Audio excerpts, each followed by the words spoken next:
Assalamualaikum, anda sedang menonton Sekilas Fakta 22 November 2022 bersama dengan saya Nursyah Mama Amin.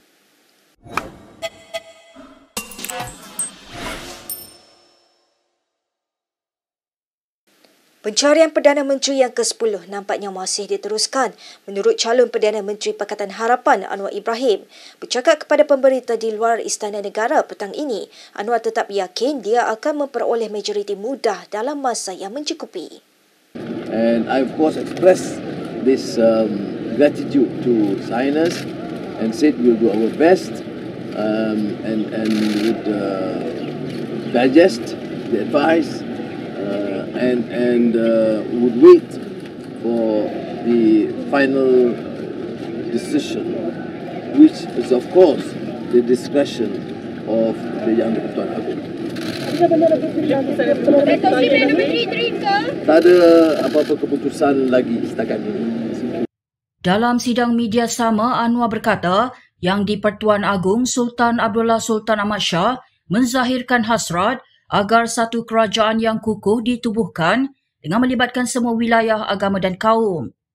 Terdahulu, baginda bertitah perkenan untuk Anwar dan juga pengerusi Perikatan Nasional Muhyiddin Yassin menghadap pada jam 4.30 petang di Istana Negara. Kereta Muhyiddin kemudian dilihat meninggalkan istana selepas 1 jam kemudian tanpa berhenti untuk bercakap kepada petugas media. Susulan sesi menghadap petang tadi, spekulasi bertiup kencang bahawa Anwar akan menjadi Perdana Menteri sementara, namun tiada kenyataan rasmi dikeluarkan oleh pihak istana. Dalam sidang media berasingan, Muhyiddin mendedahkan Yang di-Pertuan Agong mencadangkan pembentukan kerajaan campuran di antara PH dan PN. Bagaimanapun katanya, PN telah membuat keputusan daripada awal untuk tidak bekerjasama dengan PH. Atas tujuan apa sekalipun, unity ke apa semua sekali, kita putus, kita tak bersetuju. Jadi tadi saya diminta untuk menandatangani dokumen yang minta supaya kalau kami bersetuju. Saya sign tapi jawab atas tidak bersetuju.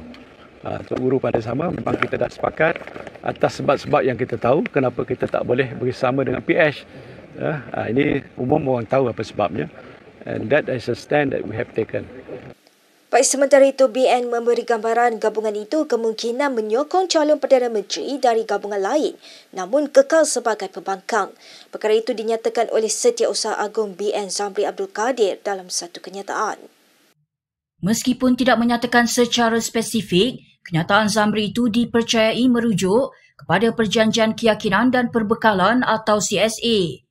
Perjanjian itu membolehkan ketua gabungan tertentu mendapat sokongan daripada ahli Parlimen BN sebagai calon Perdana Menteri tanpa perlu berada dalam kabinet.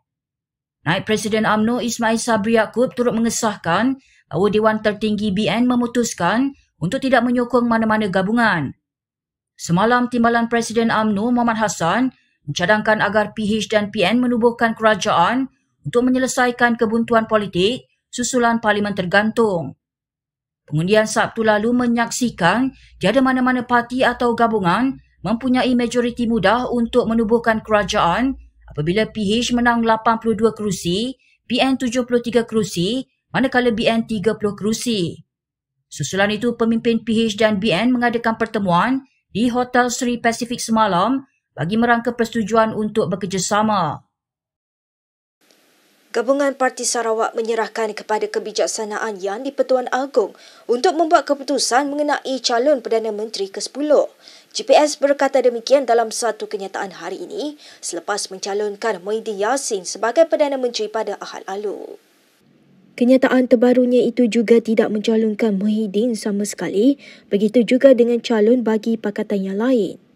Dalam kenyataan tersebut, GPS telah mengemukakan cadangan untuk menubuhkan kerajaan daripada gabungan yang terdiri daripada PN, BN, GPS dan GRS yang mewakili masyarakat Malaysia daripada pelbagai kaum dan agama. Bagaimanapun, kenyataan itu tidak menyebut mengenai PH yang telah memenangi 82 kerusi Parlimen pada PRU 15. Menurut kenyataan itu lagi, GPS berpendirian bahawa mandat rakyat hendaklah dihormati dan menyerahkan kepada Kebijaksanaan Yang di-Pertuan Agong mengikut kuasa yang diperuntukkan dalam Perlembagaan Malaysia untuk melantik Perdana Menteri. GPS turut menegaskan bahawa kepentingan negara adalah lebih diutamakan dan penubuhan kerajaan yang stabil mengambil kira kepentingan rakyat dan negara melebihi kepentingan peribadi. Baik, kita ke perkembangan berikutnya. Kari Jamaluddin menegaskan Ahmad Zahid Hamidi tiada lagi keabsahan moral sebagai Presiden UMNO dan tidak layak membuat keputusan bagi pihak parti itu berhubung pembentukan kerajaan. Dalam satu kenyataan di Twitter, bekas ahli Parlimen Rembau itu juga mengulangi pendiriannya agar Zahid meletakkan jawatan dengan segera. Menurutnya lagi, Ahmad Zahid mungkin presiden atas nama tetapi dia tidak mempunyai keabsahan moral untuk membuat keputusan bagi pihak UMNO. Kemarin bekas Ketua Pemuda UMNO itu menggunakan analogi kalah perang untuk menggesa Zahid berundur. Menyifatkan Zahid sebagai Panglima, dia berkata apabila telah kalah dalam peperangan, Panglima besar mesti mengambil tanggungjawab untuk berundur. Tambahnya, reformasi UMNO tidak boleh ditangguhkan lagi. Sejak BN mencatatkan rekod terburuk dalam PRU15 kali ini, Zahid menerima bertalu-talu desakan daripada pemimpin gabungan parti itu supaya meletakkan jawatan. Antara yang berbuat demikian ialah Setiausaha Agung MCA Chong Sing Boon yang menyifatkan telah hilang keyakinan terhadap kepimpinan Zahid. Selain itu, Menteri Besar Johor On Hafiz menjadi antara yang terawal menggesa agar Presiden parti itu berundur secara terhormat.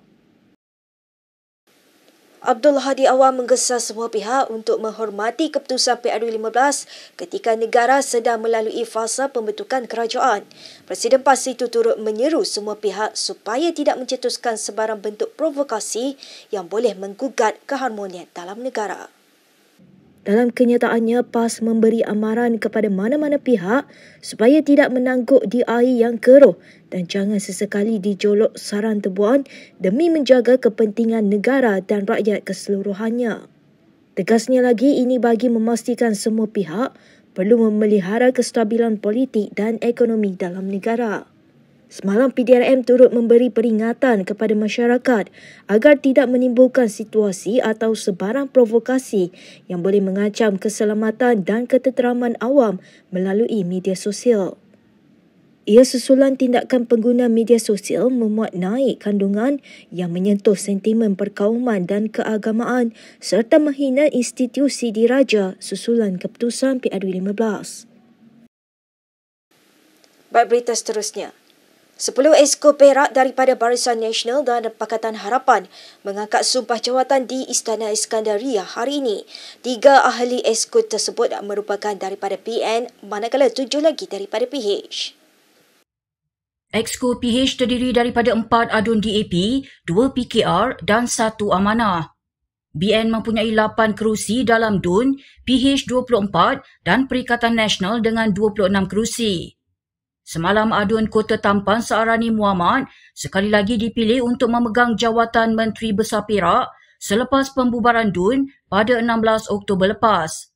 Pencalonan pengerusi UMNO Perak itu sebagai Menteri Besar dipersetujui PH dan BN selepas kedua-dua gabungan politik itu bersetuju untuk bekerjasama membentuk kerajaan negeri.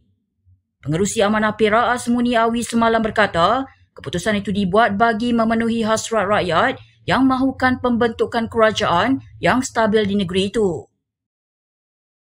Baik, berikut beberapa lagi ringkasan berita untuk hari ini.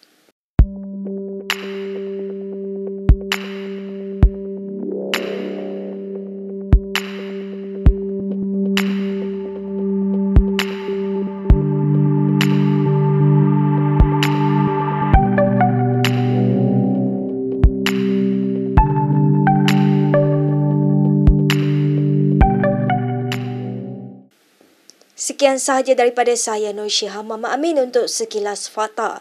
Untuk lebih banyak berita, anda boleh melayari kinitv.com. Anda juga boleh mengikuti kami di Instagram, Twitter, YouTube dan Facebook. Salam hormat dan jumpa lagi.